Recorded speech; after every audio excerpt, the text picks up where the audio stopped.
England గడ్డపై first మ్యాచ్లోనే team India ఆటగాళ్ల మధ్య గొడవలు, దిగ్గజాల ఆగ్రహం నెక్స్ట్ లెవెల్కు చేరిపోయాయి. చెస్టర్ లీ స్ట్రీట్లో జరిగిన మొదటి టీ20 మ్యాచ్ వర్షం వల్ల రద్దయినా గ్రౌండ్లో జరిగిన డ్రామా మాత్రం సోషల్ మీడియాను షేక్ చేస్తోంది. ఒకవైపు అభిషేక్ శర్మ ఈ మ్యాచ్తో 100 సిక్సర్లు కంప్లీట్ చేసి వరల్డ్ రికార్డ్ క్రియేట్ చేస్తే, మరోవైపు లైవ్ మ్యాచ్లోనే ఇషాన్ కిషన్ చేసిన బ్లండర్ మిస్టేక్పై లెజెండ్ సునీల్ గవాస్కర్ ఏమాత్రం మొహమాటం లేకుండా ఫైర్ అయ్యారు. ఇది ముమ్మాటికి కిషన్ తప్పే. టీ20లో ఇలాంటి సెల్ఫిష్ రనౌట్లతో తన కెరియర్ను తానే నాశనం చేసుకుంటున్నాడంటూ గవాస్కర్ లైవ్లోనే కడిగిపారేశారు. కానీ ఇక్కడే అసలైన కాంట్రవర్సీ మొదలైంది. అసలు ఐపీఎల్లో సంచలనం సృష్టించిన 15 ఏళ్ల వండర్ కిడ్ వైభవ్ సూర్యవంశీని అసలు టీంలోకి ఎందుకు తీసుకోలేదు? వైభవ్ని ఎందుకు బెంచ్కే పరిమితం చేస్తున్నారు? ఈ మ్యాచ్లో ఇషాన్ కిషన్ చేసిన తప్పేంటి? నెక్స్ట్ మ్యాచ్లో వైభవ్ కోసం ఇషాన్ కిషన్ను పక్కన పెట్టబోతున్నారా అనే విషయాలను ఈ వీడియోలో తెలుసుకుందాం. ఎక్కడా స్కిప్ చేయకుండా చివరి వరకు చూడండి. ఇంగ్లాండ్ గడ్డపై భారత జట్టు అడుగుపెట్టినప్పుడు అందరి కళ్ళు చెస్టర్ లీ స్ట్రీట్లోని రివర్సైడ్ గ్రౌండ్ పైనే ఉన్నాయి. వర్షం ముప్పు పొంచి ఉందని వాతావరణ శాఖ ముందుగానే హెచ్చరించినప్పటికీ టాస్ సమయానికి అంతా సజావుగానే సాగింది. భారత జట్టు కొత్త కెప్టెన్ శ్రేయాస్ అయ్యర్ టాస్ గెలిచి ముందుగా బ్యాటింగ్ చేయాలని నిర్ణయించుకున్నాడు. ఐర్లాండ్తో జరిగిన సిరీస్లో ఎదురైన చేదు అనుభవాలను పక్కనపెట్టి ఈ సిరీస్లో ఇంగ్లాండ్కు గట్టి పోటీ ఇవ్వాలని భారత జట్టు ఎంతో ఉత్సాహంగా బరిలోకి దిగింది.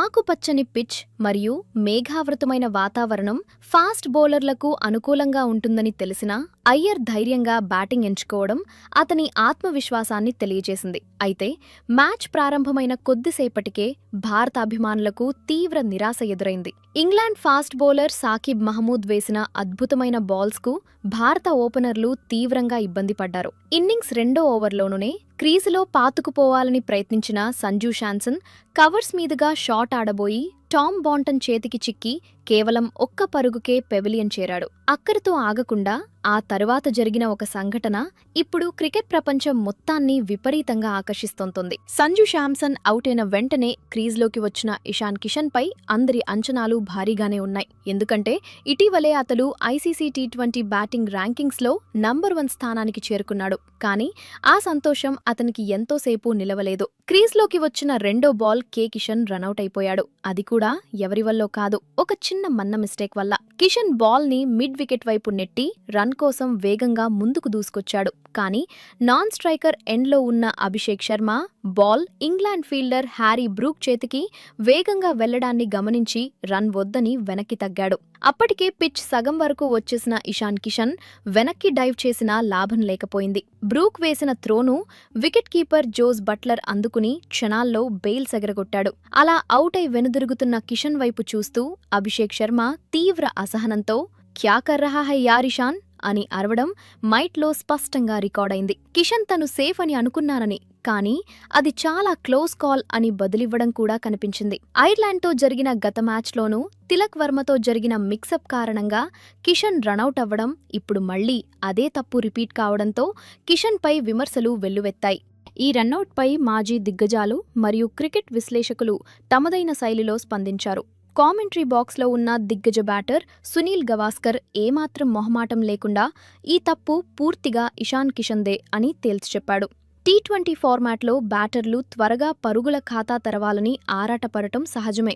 అయినప్పటికీ అక్కడ పరుగు తీసే అవకాశం లేదని, ఇందులో అభిషేక్ శర్మ తప్పు ఎంతమాత్రం లేదని గవాస్కర్ స్పష్టం చేశాడు.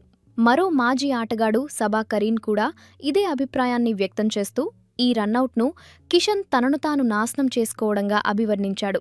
ఇద్దరు బ్యాటర్లు బాల్ వైపు మాత్రమే చూడటం వల్లే ఈ అనర్థం జరిగిందని, వారు ఒకరినొకరు చూసుకుని కమ్యూనికేట్ చేసుకుంటే ఈ పరిస్థితి వచ్చేది కాదని కరీం విశ్లేషించాడు.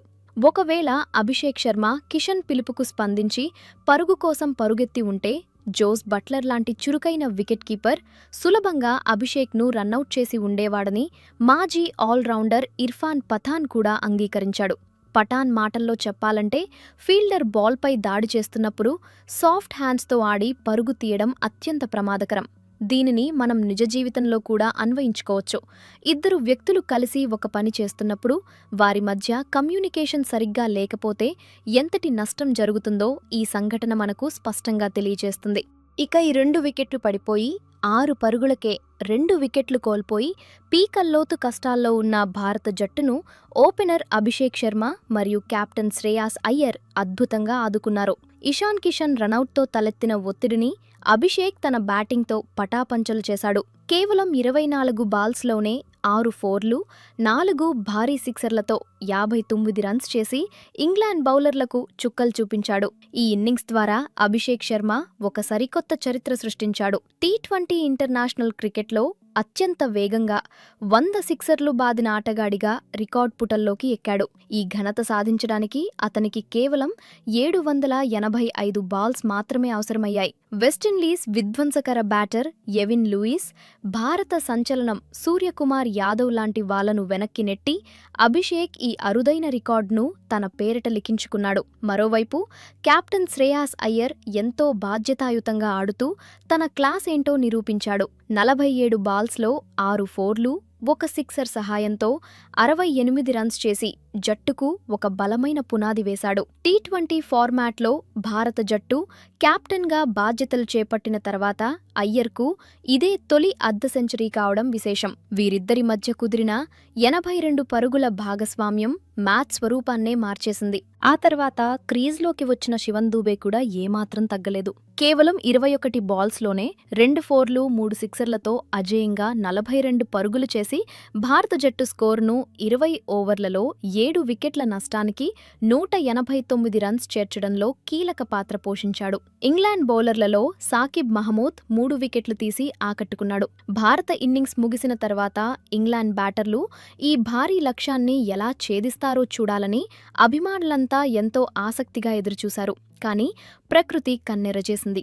భారత ఇన్నింగ్స్ చివరి ఓవర్లలో ప్రారంభమైన సన్నని చినుకులు ఇన్నింగ్స్ ముగిసే సమయానికి భారీ వర్షంగా మారాయి. పిచ్పై వెంటనే కవర్లు కప్పేసిన గ్రౌండ్ స్టాఫ్ వర్షం తగ్గుముఖం పడుతుందని ఎదురుచూశారు. కనీసం 5 ఓవర్ల మ్యాచ్ అయినా నిర్వహించాలని ఎంపైర్లు రాత్రి 9 గంటల వరకు వేచి చూశారు. కానీ వరుణుడు శాంతించకపోవడంతో చివరకు మ్యాచ్ను రద్దు చేస్తున్నట్లు ఎంపైర్లు ప్రకటించారు.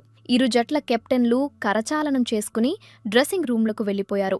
బ్యాటింగ్లో అద్భుతంగా రాణించిన భారత జట్టుకు ఈ వర్షం ఒక రకంగా నిరాశనే మిగిల్చినా బ్యాటర్ల ఫామ్ మాత్రం భవిష్యత్తు మ్యాచ్లకు ఎంతో ఆత్మవిశ్వాసాన్నిచ్చింది. ఇదిలా ఉంటే గ్రౌండ్ బయట ఒక పెద్ద చర్చ నిరంతరంగా కొనసాగుతూనే ఉంది. అదే 15 ఏళ్ల యువ సంచలనం వైభవ్ సూర్యవంశీ ఎంపిక గురించి. ఐపీఎల్ 2026 సీజన్లో తన అద్భుతమైన బ్యాటింగ్తో అందరి దృష్టిని ఆకర్షించిన ఈ కుర్రాడు ఏకంగా 16 ఇన్నింగ్స్లలో 776 పరుగులు సాధించి ఆరెంజ్ క్యాప్ కైవసం చేసుకోవడమే కాకుండా మోస్ట్ వాల్యుబుల్ ప్లేయర్గా ఎంపికయ్యాడు. ఇంతటి ప్రతిభ ఉన్న ఆటగాడిని ఐర్లాండ్ సిరీస్లో ఆడించలేదు. కనీసం ఇంగ్లాండ్తో జరిగే ఈ తొలి మ్యాచ్లోనైనా అతనికి అవకాశం దక్కుతుందని అందరూ ఆశించారు. కానీ టీం మేనేజ్మెంట్ మాత్రం అతన్ని బెంచ్కే పరిమితం చేసింది. ఈ నిర్ణయంపై సునీల్ గవాస్కర్ తీవ్ర అభ్యంతరం వ్యక్తం చేశాడు. ఒక యువ ఆటగాడిని ఇలా మ్యాచ్లు ఆడించకుండా బెంచ్పై కూర్చోబెడితే అతనికి అవకాశం వచ్చినప్పుడు అంచనాల భారం మరింత పెరుగుతుందని గవాస్కర్ హెచ్చరించాడు. ఒకవేళ అతనికి 2ో లేదా 3ో మ్యాచ్లో అవకాశం ఇస్తే వెంటనే రాణించాలనే ఒత్తిడికి గురవుతాడని అన్నాడు. గవాస్కర్ ఒక ఆసక్తికరమైన సూచన కూడా చేశాడు. సంజు శాంసన్ మరియు అభిషేక్ శర్మ ఓపెనర్లుగా మంచి విజయాలు సాధిస్తున్నారు కాబట్టి వారిని మార్చాల్సిన అవసరం లేదని, దానికి బదులుగా ఫామ్లో లేని మిడిల్ ఆర్డర్ బ్యాటర్ను పక్కన పెట్టి వైభవ్ సూర్యవంశీని 1 డౌన్లో ఆడించాలని స్పష్టం చేశాడు. ఒకవేళ వైభవ్ నంబర్ 3లో ఆడితే ఇషాన్ కిషన్ నంబర్ 4లో, శ్రేయాస్ అయ్యర్ నంబర్ 5లో బ్యాటింగ్ చేయవచ్చని గవాస్కర్ సూచించాడు. ఇంగ్లాండ్ లాంటి బలమైన జట్టును తొలి మ్యాచ్లోనే ఆశ్చర్యపరచాలంటే ఇలాంటి సాహసోపేతమైన నిర్ణయాలు తీసుకోవాలని, ఒకవేళ అతను విఫలమైనా పర్వాలేదని గవాస్కర్ అభిప్రాయపడ్డాడు. ఇదే విషయంపై రవిశాస్త్రి లాంటి మాజీ కోచ్లు కూడా స్పందిస్తూ వైభవ్ను ఐర్లాండ్ పర్యటనలోనే ఆడించి ఉండాల్సిందని అన్నారు. మొత్తంగా చూసుకుంటే వర్షం వల్ల ఈ మ్యాచ్ ఫలితం తేలకపోయినా ఈ ఆట మనకు అనేక గుణపాఠాలు నేర్పింది. ముఖ్యంగా క్రీజులో ఇద్దరు బ్యాటర్ల మధ్య ఉండాల్సిన కమ్యూనికేషన్ ఎంత ముఖ్యమో ఇషాన్ కిషన్ రనౌట్ మనకు స్పష్టం చేసింది. తప్పు ఎవరిదైనా మూల్యం చెల్లించుకుంది మాత్రం జట్టే. అయితే అభిషేక్ శర్మ మరియు శ్రేయాస్ అయ్యర్ల అద్భుతమైన భాగస్వామ్యం భారత జట్టు బ్యాటింగ్ లోతును, ఆటగాళ్ల మానసిక దృఢత్వాన్ని నిరూపించింది. అభిషేక్ శర్మ ప్రపంచ రికార్డు సృష్టించడం భారత టీ20 భవిష్యత్తుకు ఒక గొప్ప సంకేతం. ఇక అందరి కళ్ళు మాంచెస్టర్లో జరగబోయే రెండో టీ20 పైనే ఉన్నాయి. ఆ మ్యాచ్లోనైనా భారత యాజమాన్యం సునీల్ గవాస్కర్ సూచనను పరిగణనలోకి తీసుకుని 15 ఏళ్ల వైభవ్ సూర్యవంశీకి అరంగేట్రం చేసే అవకాశం ఇస్తుందో లేదో వేచి చూడాలి. మరి నెక్స్ట్ మ్యాచ్లో ఏం జరుగుతుందో చూడాలి. ఇది ఫ్రెండ్స్. ఈ మ్యాచ్ పై మీ అభిప్రాయం ఏంటో కామెంట్ చేసి వీడియో నచ్చితే ఒక లైక్ చేయండి. అలాగే ఇలాంటి మరెన్నో ఇంట్రెస్టింగ్ వీడియోస్ కోసం మా ఛానల్ని సబ్స్క్రైబ్ చేసుకోండి.